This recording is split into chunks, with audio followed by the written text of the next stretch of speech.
Bonsoir et bienvenue dans Crunch Time. Qu'il s'agisse de définir un métier ou d'expliquer un terme technique, grâce à Crunch Time, les mots du développement de jeux vidéo n'auront plus de secret pour vous. Un gameplay, c'est la combinaison de nombreux ingrédients. Chaque élément de gameplay, chaque type d'action que le joueur devra effectuer, est ce qu'on appelle une feature, qu'on peut traduire par une caractéristique. Toutes ces features mises bout à bout font le jeu. Prenons le cas de No Life les Aventures par exemple. Le combat au tour par tour est une feature. La composition d'équipe parmi plusieurs personnages est une feature. Le fait de pouvoir débloquer de nouveaux personnages à certains moments est une feature. Les oppositions élémentaires sont une feature. Les différents types de missions sont une feature. Le gain et la dépense de cristaux est une feature. Et ainsi de suite.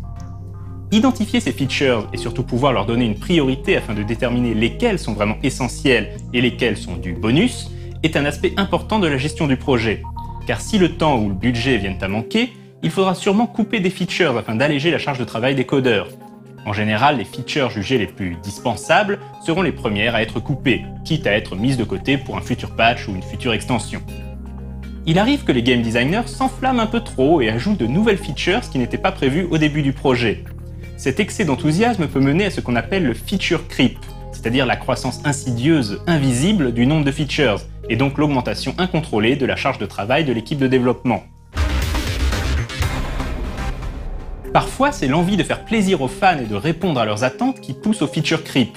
Mais c'est rarement une bonne chose, car le jeu peut finir par ressembler à la créature de Frankenstein, une chose boursouflée et rapiécée, où certaines features sont clairement des ajouts tardifs et s'intègrent mal au reste. Le projet Star Citizen de Chris Roberts semble souffrir de cette envie de vouloir trop bien faire qui vire au feature creep.